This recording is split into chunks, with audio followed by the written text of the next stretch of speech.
बंधन में बांध के रखते हैं और वो अपने अकॉर्डिंग उनका यूज करते हैं कमाने के लिए। हम्म, तो कहीं ना कहीं इंटरटेनमेंट के लिए और इनकम के लिए, तो कहीं ना कहीं ये भी तो कर्जदार ही है। हमारा प्रकृति का या कुदरत का जो कहे हम कर्जदार हो गए। हम्म, ऐसे तो अभी हम्म, अभी थोड़ा सा इसमें एक सुधार देख रहे हैं या आप बताएं उसे डिटेल में। जैसे पहले जू होते थे, अभी सफारी चल रहा है। सफारी पहले वो पिंजरे में बंद होते थे, अभी उनको खुले जंगलों में छोड़ दिया जाता है और हम गाड़ी में बैठ के हम्म, वो देख पाते हैं। तो वो yes, कहीं ना कहीं थोड़ा सा मॉडर्नाइज हुआ है, तो इसमें खुशी है। लेकिन फिर भी उनको अपनी एरिया से, अपने कंफर्ट जोन से दूसरे एरिया में लाके शिफ्ट करना, ये भी तो कुदरत का कर्जा ही है ना दीदी। हम्म। यहाँ पे थोड़ी क्लैरिटी देना चाहती हूँ मैं कि सिटी एरियाज जो है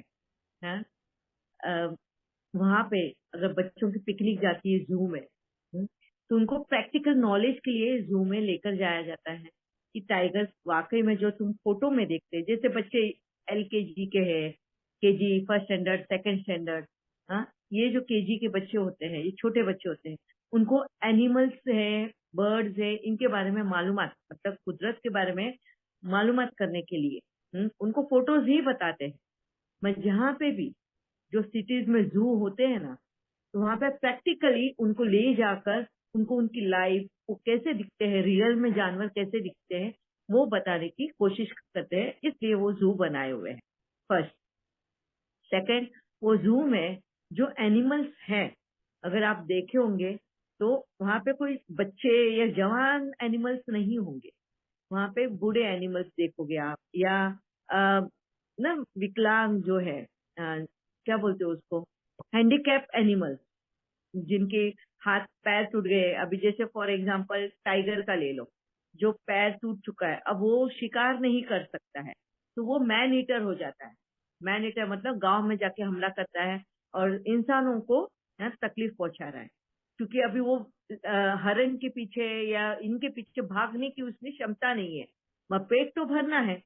तो ऐसे जो मैन ईटर्स बन जाते हैं गांव में जाके, हाँ, इंसानों को खाते हैं, तो ऐसे लोगों को, ऐसे सॉरी एनिमल्स को ये फॉरेस्ट वाले जो है वो पकड़ के जू में रखते हैं। और उनको आसानी से खाना भी मिल जाता है वहां पे, उनको मेहनत नहीं कर पाते हैं। और जो मैंने कहा ना कि प्रैक्टिकल में बच्चों को भी वो समझ में आता है, तो इस तरह से उन एनिमल्स की पालना भी हो जाती है। हम्म और उनको जीवन दान भी वो हो जाता है। अगर वो जंगल में रहे और अब वो भाग नहीं सकते, इंजरी हो चुकी है उनको, हाँ, आपस में भी फाइट में, या तो फिर अपनी जान बचाने में कोई भैंसा उनको मारता है या क्या, तो उनकी कमर टूट जाती है, पैर टूट जाते हैं और आगे वो शिकार करने लायक नहीं रहते हैं, तो फिर ऐसे एनिमल्स जंगल में तड़प तड़प के मर जाते हैं। तो कहीं ना कहीं ये फॉरेस्ट उन्हीं ऐसे एनिमल्स को जू में ला के रखते हैं, उनकी देखभाल भी करते हैं, हाँ, और उनको आसान वाली लाइफ बना देते हैं। उन्हीं की इनकम से उनको जब लोग देखने आते हैं जू में, तो टिकट के पैसे जो देते हैं उसी से उनकी पालना भी होती है। तो ये एक तरीके से फॉरेस्ट वालों ने एक प्रयास किया है सिटी लाइफ में जू ओपन करने की। और जहाँ जंगल है, हाँ, उनको सफारी में कन्वर्ट किया है कि जंगल को भी, जहाँ उसमें भी कोई कोई एनिमल्स ऐसे हैं, हाँ, जो बूढ़े हो जाते हैं, जो नहीं काम ये ज्यादा लंबा सफर कर सकते हैं, जर्नी कर सकते हैं, गर्मी के सीजन में सूखा हो जाता है पानी के लिए, तो ऐसे इसमें उनका पर्यावरण, मतलब वहाँ का एनवायरमेंट को बचा के रखने के लिए खर्चे जो आते हैं, हाँ, उनके खर्चे निकालने के लिए ये लोगों ने सफारी करके चालू किया है। कि एनिमल को कोई प्रॉब्लम ना हो, वह इंसान जाकर देख सकता है। वो जब वहां पे खर्चा करता है पैसा, उन्हीं पैसों से उनकी देखभाल भी की जाती है। गर्मी के सीजन में जंगलों में पानी सूख जाता है, तो अब इंसानों ने उनके लिए पॉन्ड्स बना के रखे, छोटे छोटे झरने, झरने बोलते क्या बोलते हैं उनको, पॉन्ड्स को, हाँ, तालाब तालाब दीदी। तालाब, तालाब बना के रखे हैं, ताकि पानी गर्मी में भी ये नहीं हो। और जो जर्नी नहीं कर सकता है, मतलब माइग्रेट नहीं कर सकता है इस तरफ से दूसरी तरफ, जो बूढ़े हो जाते हैं, तो उनके लिए वो आसान जिंदगी कर दी है। तो कहीं ना कहीं अगर आप देखेंगे तो एक इंसान में ये अवेयरनेस आ चुका है कि हम अगर ले रहे हैं कुदरत से, तो कहीं ना कहीं हमें कुदरत को हेल्प भी करनी है। तो ये फॉरेस्ट कॉन्वर्जेशन वाले जो लोग हैं, जो काम करते हैं, गवर्नमेंट ने जिनको अलॉट किया, अपॉइंट किया है, वो इन सब बातों का ध्यान रखते हुए, और कहीं ना कहीं हाँ, वो गवर्नमेंट पे भारी ना हो उनका बोझा खर्चा, इसलिए ये सफारी वाला सिस्टम चालू किया, ताकि लोगों से उनकी वो इनकम से ही वो उनका पालन पोषण कर सके। ठीक है मोनी बहन? जी दीदी, बहुत सुंदर। मतलब यहाँ हम जो जो सोच रहे थे, इवन लास्ट टाइम हम वो राजगीर में बहुत सुंदर जू सफारी ओपन हुआ था और वहां देखने गए, हमें बच्चों को भी आनंद आया और वो देख रहे थे वाइल्ड लाइफ। इवन बहुत सारी जो जैसे हिरण थी वहां, तो उसकी प्रजातियों को और इंक्रीज करने के लिए इतने सारे उनके बच्चे, इतना मतलब वो विस्तार, उसको माहौल वहां मिला, अच्छी उसकी प्रजनन क्षमता हुई। तो वो सारी चीजें अच्छी लग रही थी। लेकिन जब ये कुदरत के कर्जे आए तो कहीं ना कहीं ये पॉइंट था कि कहीं हम कर्जे में तो नहीं फंस रहे। लेकिन ये आपने ब्यूटीफुली बताया कि ये इवन हम कर्जा नहीं, बल्कि हम हेल्प कर रहे हैं कहीं ना कहीं सारे वो जानो जो बेसहारा या कमजोर या विकलांग जानवर है, बूढ़े जानवर है, उनको कहीं ना कहीं हेल्प हो रही है और उसमें हमारा सही पैसों का यूटिलाइज हो रहा है। अब यहाँ पे ऐसा फील हो रहा है। थैंक यू दीदी। Thank you very much Moni बहन, ये पॉइंट लिया ताकि लोगों को क्लैरिटी भी हो, हाँ, कि हम क्या होता है, हम कर्म तो कर रहे हैं, पर ये अच्छा है या नहीं, सही है या गलत कर रहे हैं, इसकी पहचान नहीं हो पाती है। और इस वजह से बहुत बार मैंने बहुत लोगों को ये देखा कि हम जू नहीं जाते एनिमल्स को देखने के लिए। तो मैंने उनको ये बात पूछी कि क्यों नहीं जाते हो? बोले नहीं नहीं, अगर हमको कोई ऐसे केज में, पिंजड़े में बांध के रखे, तो क्या हमको पसंद आएगा क्या? नहीं आएगा ना। अगर हमको पिंजड़े वाली जिंदगी नहीं पसंद आएगी, तो हम फिर उनको एनकरेज भी नहीं करना है पिंजड़े में रखने का, केज में रखने का, एनिमल्स को केज में रखने का। तो मुझे कहीं ना ये बात जम नहीं रही थी। तो मैंने इसके लिए बाबा के सामने ये बातें रखी और मैंने बाबा को भी पूछा कि बाबा क्या सही है इसमें, क्या हमने जाना चाहिए या नहीं जाना चाहिए, क्या एनकरेज करना चाहिए जू के लिए, सफारी के लिए, या नहीं करना चाहिए? तो उस वक्त बाबा ने मुझे ये चीजों की क्लैरिटी दी कि जू फॉरेस्ट ऑफिसर्स क्या काम करते हैं, उनके पीछे उनका मकसद क्या है। ये बात अलग है कि जू में कभी कभी हाँ, यंग बच्चों को भी लाकर रखते हैं। वो उन यंग बच्चों को, जैसे लेपर्ड है ये, इनको जंगल का शिस्त, मतलब मर्यादा है, जंगल की जो मर्यादाएं है, जब उनको वो नहीं बात समझ में आती, तब जाके उनको वो सबक सिखाने के लिए कभी कभी हाँ, केज में रखना पड़ता है। जैसे कोई लेपर्ड होता है ना, तो उधम मचाता है, बिना वजह के जानवरों को मार रहा है या नुकसान पहुंचा रहा है। तो ऐसे लेपर्ड्स को वो पहले पिंजड़े में रख के उनको सिखाया जाता है और बाद में खुले में छोड़ देते हैं। तो इसमें भी बहुत लोगों को ऑब्जेक्शन हुआ था, तब जाके फॉरेस्ट ऑफिसर ने उनको ये क्लैरिटी दी थी। कभी फीमेल वाली होती है, उनको जू में या इसमें पिंजड़े में रखते हैं क्योंकि उनको बच्चा होने वाला है। कोई कोई स्पीशीज ऐसी है जो बहुत हाँ, कम हो गई है, हम बोलते हैं इंसान की कम हो गई है।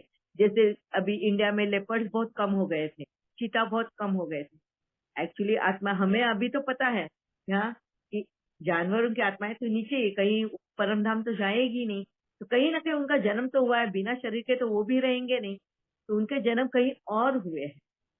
हाँ? उनकी ये जो है पॉपुलेशन कहीं और बढ़ चुकी है, तो उनकी पॉपुलेशन अपने यहाँ पे ये उनके लिए एनवायरमेंट सुटेबल नहीं था, इसलिए वो यहाँ से हाँ, एक्सटिंक्ट हो रहे थे इंडिया से। तो अब क्या किया, पहले वो माहौल बनाया, फॉरेस्ट ऑफिसर्स ने उनके अनुकूल माहौल बनाया ताकि वो यहाँ पर वापस से खींच कर आए और वापस से भरपूर हो इंडिया। इस हिसाब से उन्होंने वो तैयारी की। तो कितना उनके भी इसमें क्या बोलते हैं, अवेयरनेस आ चुका है कि क्यों एनिमल्स माइग्रेट कर लेते हैं अपने आप को इस जगह से उस जगह पे, और हमें ऐसा लगता है कि भाई ये तो खाली हो गया। अभी तो जैसे मेरी मम्मी ने भी कहा कि मम्मी बोलते थे बचपन में हम बहुत चिड़िया देखते थे, बहुत सारे स्पैरोज रहते थे, अभी तो एक भी चिड़िया नहीं दिखती। क्यों नहीं दिखती? तो लोगों ने इल्जाम लगाया कि मोबाइल फोन से उनकी जो तरंगे निकलती है, मतलब वाइब्रेशन जो निकलते हैं, ये रेडिएशंस निकलते हैं, और ये उन चिड़ियों को सहन नहीं होता है, और इसके लिए चिड़िया सारी मर गई, एक्सटिंक्ट हो गई। वो यहाँ पर नहीं है, एक्चुअली ऐसा नहीं है। हमने अपने घरों को इतना पक्का बना लिया है। चिड़िया कहाँ रहती है? ज्यादातर घर के अंदर, कोई लाइट के ऊपर, फैन के ऊपर, या कहीं ना कहीं ऐसे छोटे घर बना के वहां पे अंडे देती है। मैंने बचपन में अपने देखा है हमारे घरों में, क्योंकि तभी घर हम पैक नहीं करते थे, एसी नहीं थे बचपन में, तो घर खुले रहते थे, खिड़कियां और ये सारे। तो घर के अंदर वो चिड़िया आके हमारे लाइट के ऊपर, वो ये बना देती थी घर। एंड वहां पे मैं बचपन में मैंने बहुत चिड़ियों को देखा, मैं अभी नहीं देखा। क्यों? क्योंकि अभी हमने इतने कॉम्पैक्ट घर बनाए हुए, इतने बंद घर बना दिए हैं, कि चिड़ियों को अंदर आने को जगह ही नहीं है। तो उनको आज यहाँ पर सिटी में रहने के लिए माहौल ही नहीं मिला है, और वो माहौल नहीं मिला इसके लिए वो यहाँ से माइग्रेट कर गए। वो माइग्रेट कहाँ किए? उस जगह पे जहाँ उनको उस तरह का माहौल मिले। है हो सकता है गाँव में जो खुला रहता है घर, वहां पे पैक नहीं करते हैं, मट्टी के घर होते हैं, झोपड़ियां होती है, वो ऐसी जगह पे, वो अभी माइग्रेट हो गई है। और सबसे ज्यादा तादाद विलेजेस में ही है चिड़ियों की, भले यहाँ पर नहीं दिखाई देती है। तो क्यों वो ऐसे हो गए? हमारी वजह से। हमने उनको जाने पे मजबूर किया है। अगर हम फिर से अपने दरवाजे खिड़कियां सारे खुले रखे, और देखो कितने चहचहाते सारे पंछी वापिस से आ जाएंगे। इसके पीछे का वजह ढूंढना है हमें, एक्चुअल वजह क्या है। पर हम दोष देते हैं किसको? इन चीजों को। ठीक है। यस, यस मोनी बहन। जी दीदी, आपने ये जो कहा ये यहाँ अनुभव भी है चिड़ियों का, पंछियों का माइग्रेशन का। जैसे इससे पहले हम जहाँ थे वो टाउन में थे, वहाँ पैक्ड घर थे, वहाँ यही कहीं ना कहीं हमारी भी समझ थी कि ये रेडिएशन की वजह से पंछी नहीं है।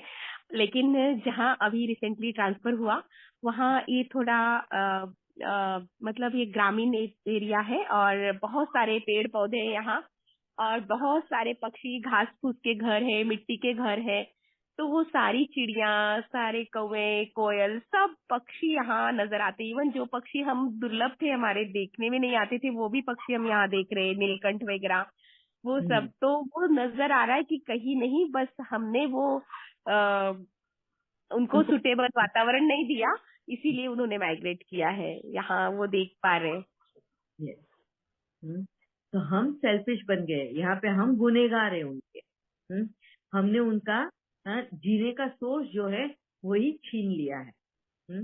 और हम खुद अपने, स्वार्थी इतने हैं कि हम सुख से रहे, हम आसानी से रहे, हमें कोई तकलीफ ना हो, ये हम देखते हैं। छोटी सोच बोलते हैं ना, नैरो माइंडेड, इसको कहते हैं। ठीक है, very nice, thank you very much Moni बहन।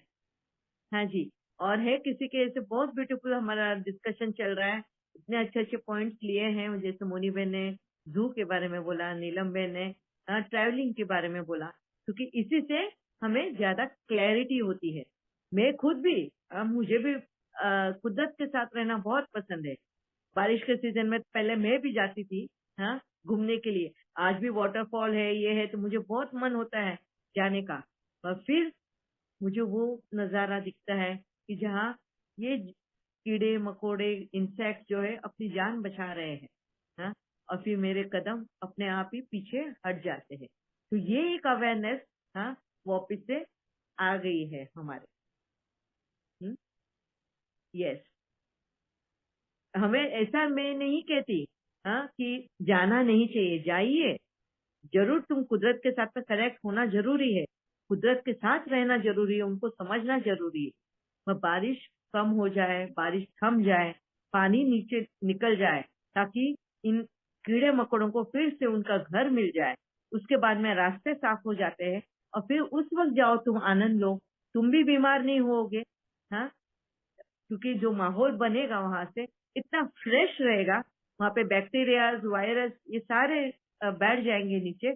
तुम उस वक्त जब एनवायरमेंट में जाते हो, वातावरण में जाते हो, क्या बोलते हैं उसको, एटमॉस्फेयर में जाते हो, कुदरत के, नेचर के साथ में, उनसे जब कनेक्ट होते हो तो वो फ्रेशनेस फील होता है। ये तो हमें कुदरत खुद सिखाती है कि तुम कनेक्ट हो कुदरत के साथ, एडजस्ट करना सीखो कुदरत के साथ। और ये करना जरूरी भी है, जाना जरूरी भी है, जंगलों में, पार्क्स में, अम्यूजमेंट में, जहाँ पे भी हमें मिलता है वाटरफॉल। मगर कब जाना है, या कब नहीं जाना है, ये सीखना बहुत जरूरी है। ठीक है। यस, यस विक्रांत भाई। हाँ जी जी, ये एनिमल्स का हमने पास्ट में मतलब वॉर में बहुत यूज किया है, मतलब घोड़े, हाथी, ये सब। तो इसका भी तो बहुत सारा कर्जा चढ़ा होगा, क्योंकि वो भी तो इसमें मरते होंगे। और अभी लेटेस्ट जो है, हर कंट्री के पास डॉग्स का भी बटालियन है, मतलब वो टेररिस्ट को भी ढूंढ के लाते हैं, या एयरपोर्ट पे वो ड्रग्स वगैरह भी स्निफ करते हैं, मतलब। तो क्या उनका यूज करना वो भी गलत है, लैब्राडोर डॉग्स वगैरह वो सब? देखो, उनकी वो ऐसी पालना भी दी जाती है, मगर कैद में रखना तो वैसे भी, हाँ, जैसे मैंने कहा ना, उनको उनके झुंड से अलग कर उनको वो ट्रेनिंग देना, उनकी जो उनके उनमें जो खासियत है, उनकी जो एबिलिटी है, उनमें जो ये है, उसका ही हम यूज कर रहे हैं। ठीक है। जैसे कुत्ते का जो है सबसे ज्यादा खासियत उनकी ये है कि वो, हाँ, छोटे से छोटी चीज भी सूंघकर मालूम पड़ता है उनको कि ये कौन सी वाली है, आइडेंटिफाई कर सकते हैं। हाँ, तो उनकी वही कला जो है, उनके अंदर से वो जो टैलेंट है, वो इंसान यूज करके ले रहा है, और उतनी ही देखभाल भी उनकी कर रहा है। बस कहीं ना कहीं ये कुत्ते जो है ना, कुत्तों की ये जो प्रजाति जो है ना, ये एक सोशल एनिमल है, झुंड में रहने वाला, हाँ, जानवर है ये। उनको अकेले में रहना पसंद नहीं है, पर हम उनको मजबूर कर देते हैं अपने फायदे के लिए, जब इस तरह से रहने के लिए, तब हमें भी वैसी लाइफ कभी ना कभी जीनी पड़ती है। हाँ, वो कैसे जीनी पड़ती है, हम आगे के इसमें डिस्कस करने वाले हैं। पहले सारे पॉइंट्स हम इकट्ठे करेंगे, और फिर एक साथ में एक समरी बना के उसको डिस्कस करेंगे, जिसमें ये सारे कवर अप हो जाएंगे। ठीक है। Thank you very much Vikas. Yes. और क्या क्या पॉइंट्स है, किसको क्या क्या अवेयरनेस हुआ है, कौन से ऐसे पॉइंट्स टच कर गए कि भाई ये तो कुदरत का कर्जा हम बना रहे हैं। ओम शांति दीदी। यस प्रियंका भाई। दीदी जैसे अभी बात हो रही है डॉग की, तो स्ट्रीट डॉग कई बार ही घर में घुस जाते हैं, हम्म और फिर वो चाहते हैं कि हमें पाल लें वो। तो वो उनको पालते हैं, कई लोग पाल भी लेते हैं उनको, टाइम टाइम से कुछ दे देते हैं, फिर वो घर से बाहर ही नहीं निकलते। हम्म तो ये क्या है, ये किस कैटेगरी में आएगा? ये पुण्य के कैटेगरी में है, या उन पर हमने कर्जा चढ़ा लिया, उनको फ्रीडम से रहना क्वेश्चन चाहिए था? सही है।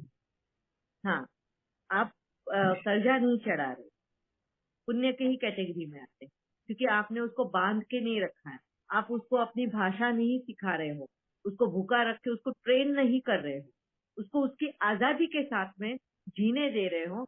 जब वो भूख लगती है तो वो तुम्हारे पास आता है, तुम्हारे हाथ से वो रोटी खाता है, तो वो उस रोटी का मान रखता है कि वो तुम्हारी वफादारी, तुम्हारी रखवाली करे घर की।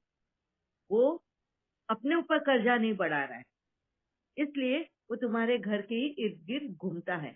भाई, इस घर की मैंने रोटी खाई है, इस घर का नमक खाया है, तो इस घर की रखवाली भी करना मेरा कर्तव्य है। उस जानवर को भी, हाँ, उसका एहसास है। तो आप अपने ऊपर कर्जा नहीं बना रहे हो, मगर जिस वक्त तुमने उसको बांध के रखा, अपना बना लिया, उसके ऊपर पॉजेसिव बन गए आप, हाँ, अपना हक जमा लिया, उसकी आजादी को आपने बंधन में बांध दिया, तो आप कर्जदार बन जाते हो। ठीक है।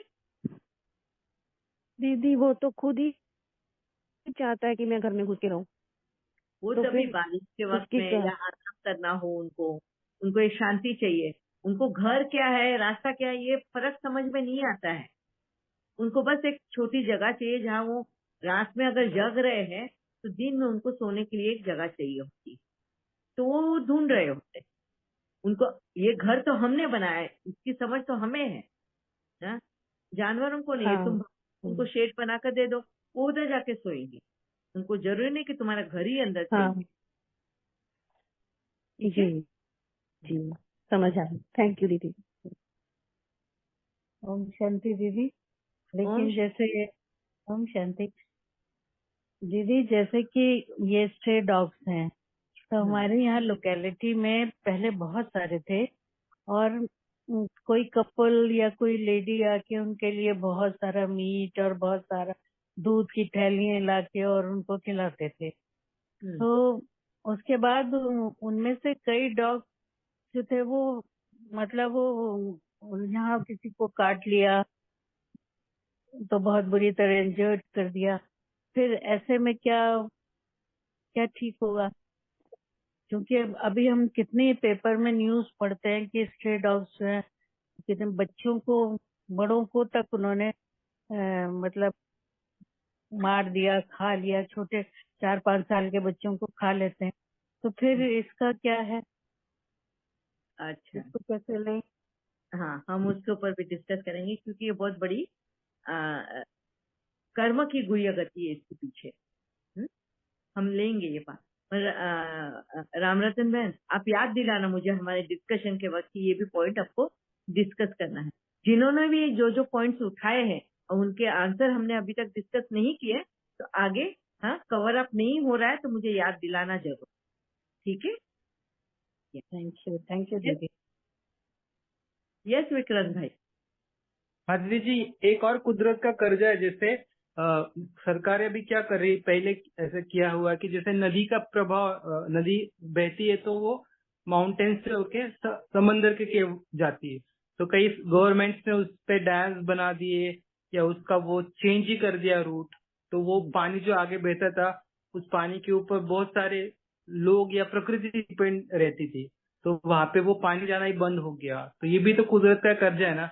अभी जैसे दो कंट्री में झगड़ा है, अभी हमारा पाकिस्तान में झगड़ा है, तो हम क्या करें, जो नदी पाकिस्तान की ओर जा रही है उस पर डैम बना रहे हैं। मतलब अभी वो अलग पॉलिटिक्स है, लेकिन वहां पे नदी के किनारे जो भी जीव जंतु वो उस पे डिपेंड होंगे पानी पे, वो तो उसका कर्जा हम पर हो गया ना। मतलब एक्चुअली अभी टाइम कम है, इसको ये डिटेल में मैं समझाऊंगी तो आप लोगों को समझ में आएगा। कर्जा वैसे कर्जा भी नहीं है, कहीं ना कहीं हम कुदरत को हेल्प भी कर रहे हैं इसमें, एंड थोड़ा बहुत हम कर्जा भी कर रहे हैं इसके साथ। मैं ये बहुत डिटेल में हमको पूरा एक सेशन ही लेना होगा क्योंकि इसमें बहुत सारे आपके और भी पॉइंट्स आएंगे कि इसकी वजह से ये है, उसकी वजह से वो है, तो अधूरा ना रह जाए। तो हम कल लेंगे, कल से और भी अगर आज है पॉइंट्स तो हम कवर अप कर लेते हैं, एंड कल से हम इन्हीं पॉइंट्स पे डिस्कशन स्टार्ट करेंगे, ठीक है? तो मैं और भी पॉइंट्स आपसे कवर अप करना चाहती हूँ। तो यस, और भी है तो ले आओ। बहुत अच्छा पॉइंट लिया है विक्रांत भाई ने ये डैम्स के बारे में भी, तो आप लिख के रखना सब लोग जो जो पॉइंट्स लिए हैं, क्योंकि ये कवर अप करने हैं हमको सेशन में। मेरे से अगर छूट जाता है तो आप याद दिलाना जो, ठीक है? यस, हाँ जी। और है किसी के कुछ?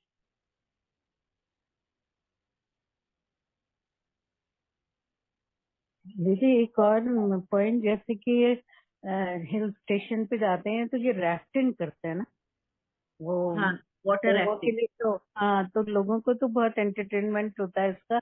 लेकिन इसमें भी कहीं ना कहीं जीव जंतुओं को नुकसान होता है ना। तो यस। और उसको कहते भी है नेचर में भी, कहीं मैंने किसी कवि की कविता पढ़ी थी कि पहिए पानी का सीना चीर के जाते हैं। तो मतलब एक तरह से तो पानी का बहाव भी उल्टा सीधा हो ही जाता है। तो इसका भी थोड़ा सा, ये भी क्या कर्जा है कि राफ्टिंग करना, बोटिंग करना। अगर देखा जाए बोटिंग वाटर राफ्टिंग करना कर्जा नहीं है, मगर इंसानों ने अपनी बुद्धिमत्ता से पानी पे भी रहना सीखा है। वाटर राफ्टिंग करना क्या है? पानी में, जैसे हमको बहुत, हम क्यूरियोसिटी हमें बहुत है। जैसे पंछी हवा में उड़ते हैं तो हम क्यों नहीं हवा में उड़ सकते हैं? मछली पानी में रह सकते तो हम क्यों नहीं रह सकते हैं? और यही वजह बन गया है हमने इतनी प्रोग्रेस करी है, डेवलपमेंट करी है। अब वाटर राफ्टिंग करना क्या है? तो किस तरह से ये मछलियां पानी में इतना फोर्स अगर पानी में रहा तो किस तरह बहती है, मरती क्यों नहीं है?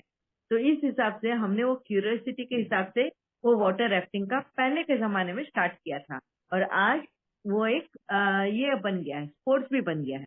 इसमें अगर आप देखेंगे तो हम किसी को नुकसान नहीं पहुंचा रहे, मगर हाँ, वाटर राफ्टिंग के नाम से अगर हम उन पानी में गंदगी फैलाते हैं, कचरा डाल देते हैं, वहां पे जाते जरूर है कि कुछ खाया पिया सारा कचरा उसमें अगर जमा कर देते हैं, और वो कचरा अगर फिश, वहाँ पानी में रहने वाले जो जीवाणु है, जो लिविंग बींग्स है, अगर उसमें से वो जो खा लेते हैं और उसकी वजह से जब वो बीमार पड़ते हैं, तो हम कुदरत के कर्जदार बन जाते हैं, क्योंकि उनके पास तो डॉक्टर है नहीं, उनको जीवन ही त्यागना पड़ता है, हमारी वजह से उनकी मौतें होती है। हाँ? वो तो कोई डॉक्टर के पास जा नहीं सकते, कुछ नहीं, गले में कुछ फंस गया तो मर गए। वो कर्जा हम पर चढ़ जाता है। वाटर राफ्टिंग करना बुरी बात नहीं है, हम कहीं ना कहीं अपने आप को एक्सप्लोर कर रहे हैं, तकलीफ पहुंचाए बगैर। अब पानी में अगर हम जा रहे हैं, स्विम कर रहे हैं या वाटर राफ्टिंग कर रहे हैं, तो वहां पे हम किसी की जान नहीं ले रहे हैं, किसी को तकलीफ नहीं पहुंचा रहे हैं। हम भी उनके साथ में उनके जैसा बन के मौज मना रहे हैं, मगर तकलीफ पहुंचाने वाली काम करेंगे, उनकी उनकी जिंदगी को खतरे में डालेंगे, तब हम कर्जदार बन जाते हैं। ठीक है, थैंक यू दीदी। दीदी हम लोग वो स्टीमर वगैरह यूज करते हैं ना रिवर वगैरह में, तो उससे वो पेट्रोल वो सब पोल्यूशन वगैरह जाते, हाँ, केमिकल्स के जो पानी हम डायरेक्ट नदी में बहा देते हैं, वो ना बड़े बड़े जो फैक्ट्रीज के जो केमिकल्स निकलते हैं, फ्लुएंट्स वगैरह उधर डालते हैं। और वो स्टीमर रहता है ना, मतलब बोट में यूज करते हैं, मोटर यूज करके, तो उसका जो पेट्रोल डीजल वगैरह उधर ही छोड़ देते हैं, और उससे बहुत पानी दूषित हो जाता है, और वो फिशेस को भी अच्छा नहीं है वो। यस, ये बहुत बड़ा पॉइंट है शशिकला बहन, ये भी आप लिख के रखना। एक साथ में हम किस तरह से इंटरफियर किया है कुदरत में, ये हम पॉइंट लेंगे कि कैसे हमने जमीन से हम ये अभी जैसे केमिकल से ये जमीन से निकाला है बाहर, ठीक है, वो जमीन से निकाल के उसको लिक्विड करके हमको जितना यूज करना हमने लिया, और जो नहीं चाहिए था हमने क्या किया, जमीन के अंदर नहीं, उसको पानी में बहा दिया, उसका जगह ही चेंज कर दिया। अब पानी में जो केमिकल्स है, पेट्रोल एंड ये डीजल, इनको हम जमीन पे ले आते हैं और जमीन में डिस्पोज करते हैं, तो उनकी जगह ही बदल दी। इस वजह से क्या होता है, अभी पेट्रोल जो है, केरोसिन जो है, ये पानी के अंदर वाला ये लिक्विड है, तो इनको यूज टू, पानी के जो लिविंग बींग्स है उनको यूज टू है वो, ठीक है। जो जमीन के अंदर के जो केमिकल्स है, तो जमीन के जो लिविंग बींग्स है वो उनको यूज टू है, और हम क्या कर रहे हैं, दोनों को एक्सचेंज कर रहे हैं, और ये एक्सचेंज होने की वजह से उनके जीवन को प्रॉब्लम में हम डाल रहे हैं, ठीक है। एंड ये प्रॉब्लम क्रिएट करने की वजह से हम कर्जदार बन जाते हैं, और वो किस तरह से होता है, कैसे उनको इफेक्ट होता है, हम आगे इसके बारे में डिस्कस करेंगे। यस, अभी हमारे पास और 1-2 मिनट है, किसी के पास और पॉइंट है तो ले आइए। मैं ये बहुत अच्छा पॉइंट लिया है शशिकला बहन, हम आगे ये डिस्कस करेंगे, याद दिलाना मुझे। अभी डॉग्स को वगैरह बिस्किट देते हैं ना दीदी, ऐसे ही बेकरी के पास, यस, वो ठीक है कि नहीं है? मुझे तो लगता है ठीक नहीं है। डॉग्स देखो, एक्चुअली डॉग्स है, कैट्स है, ये कार्निवरस एनिमल है, पर हम इंसानों ने उसको कैटेगरी में डाल दिया है ओमनीवरस, क्योंकि हम उसको पालते हैं, तो हम जो खा रहे हैं हम उनको भी खिलाते हैं, मगर अगर आप देखेंगे तो दे आर कार्निवरस एनिमल, मतलब मीट ईटर्स है, पर हम कहीं ना कहीं जबरदस्ती उनको, अगर मैं वेजिटेरियन हूँ और अगर मैं कुत्ते को पाल रही हूँ, तो मैं अगर नॉनवेज नहीं खाती तो मैं उसको वेजिटेरियन खाना सिखा रही हूँ, उसको एडॉप्ट करने लगा रही हूँ, उसका खाने का तरीका बदला रही हूँ, तो इस वजह से मैं उसकी कर्जदार बन रही हूँ। उसका जो स्टमक बना है नॉनवेज खाने के लिए बना हुआ है। अगर देखोगे तो कुत्ते के जो दांत है, कैनाइन जो है वो फ्लैश काटने के लिए ही है, तो दे आर फ्लैश ईटर्स। बिल्लियां है, इसके वो चूहे को खाती है, ये भी कुत्ते जो है छोटे छोटे एनिमल्स को पकड़ के खाते हैं, तो दे आर कार्निवरस।